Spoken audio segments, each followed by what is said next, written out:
ಇನ್ನು ರಾಜಭವನಕ್ಕೆ ಬಿಜೆಪಿ ನಿಯೋಗ ಭೇಟಿ ಕೊಟ್ಟಿದೆ. ಸರ್ಕಾರ ಮತ್ತು ಬಿಜೆಪಿ ನಡುವೆ, ಕಾಂಗ್ರೆಸ್ ಬಿಜೆಪಿ ನಡುವೆ ಈ ಕೆಲವೊಂದು ಜಟಾಪಟಿಗಳು ನಡೆದಿತ್ತು.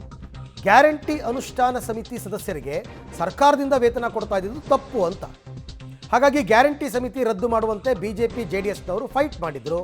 ರಾಜ್ಯಪಾಲರಿಗೆ ಬಿಜೆಪಿ ಜೆಡಿಎಸ್ ನಿಯೋಗದವರು ದೂರು ಕೊಟ್ಟಿದ್ದಾರೆ.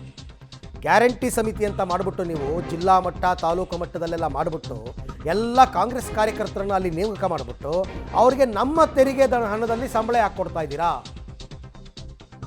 ತೆರಿಗೆ ಹಣ ಅಂದರೆ ಅದು ಕರ್ನಾಟಕದ್ದೇ ಹೊರತು ಕಾಂಗ್ರೆಸ್ ಹಣ ಅಲ್ಲ. ಹಾಗಾಗಿ ಕರ್ನಾಟಕದ ಹಣವನ್ನು, ನಮ್ಮ ತೆರಿಗೆ ಹಣವನ್ನು ಅವ್ರಿಗೆ ಯಾಕೆ ಕೊಡ್ತಾ ಇದ್ದೀರಾ ಕಾಂಗ್ರೆಸ್ ಕಾರ್ಯಕರ್ತರಿಗೆ? ಅದ್ರ ಬದಲು ಶಾಸಕರ ನೇತೃತ್ವದಲ್ಲಿ ಸಮಿತಿ ರಚನೆ ಮಾಡಬೇಕು ಅಂತ ಇವರು ಆಗ್ರಹ. ಬಿ ಜೆ ಪಿಯವರು ಜೆ ಡಿ ಎಸ್ ಅವರು ಸೇರಿಕೊಂಡು ಸದನದ ಒಳಗೆ ಹೊರಗೆ ಎಲ್ಲ ಪ್ರೊಟೆಸ್ಟ್ ಮಾಡಿದರು. ಇವತ್ತು ರಾಜಭವನಕ್ಕೆ ತೆರಳಿ ರಾಜ್ಯಪಾಲರಿಗೆ ಕಂಪ್ಲೇಂಟನ್ನು ಕೂಡ ಕೊಟ್ಟಿದ್ದಾರೆ. Guarantee implementation committee, we have convinced His Excellency on 3 fronts. Firstly, the decision of the state government appointing chairman of this guarantee implementation committee is totally unconstitutional. It's totally unconstitutional and it's a misutilize ಮಾಡಬೇಕು ಅಥವಾ ಮಧ್ಯಸ್ಥಿಕೆ ವಹಿಸಬೇಕು ಅನ್ನುವ ಮನವಿಯನ್ನು ನಾವು ಮಾಡಿದ್ದೇವೆ.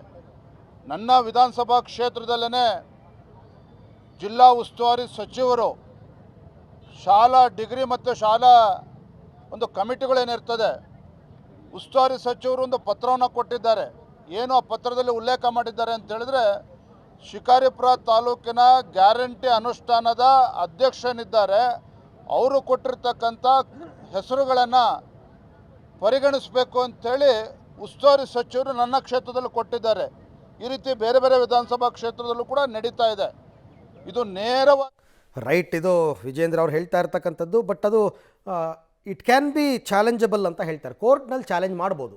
ನೇಮಕಾತಿ ಯಾವ ಆಧಾರದಲ್ಲಿ ನಡೀತು, ಈ ಸದಸ್ಯರ ನೇಮಕಾತಿ ಹೆಂಗೆ ನಡೀತು, ಅದಕ್ಕೆ ಮಾನದಂಡ ಏನು, ಹೆಂಗೆ ಆಯ್ಕೆ ಮಾಡ್ಕೊಂಡ್ರಿ, ಎಲ್ಲ ಕಾಂಗ್ರೆಸ್ ಕಾರ್ಯಕರ್ತರೇ ಇದ್ದಾರೆ ಅಂತಂದರೆ ಅದನ್ನು ಯಾವ ರೀತಿ ಅದನ್ನು ಅಪ್ರೂವ್ ಮಾಡೋಕ್ಕಾಗುತ್ತೆ ಅಂತ ಕೋರ್ಟಲ್ಲಿ ಚಾಲೆಂಜ್ ಮಾಡ್ಬೋದು. ಬಟ್ ನೋಡೋಣ.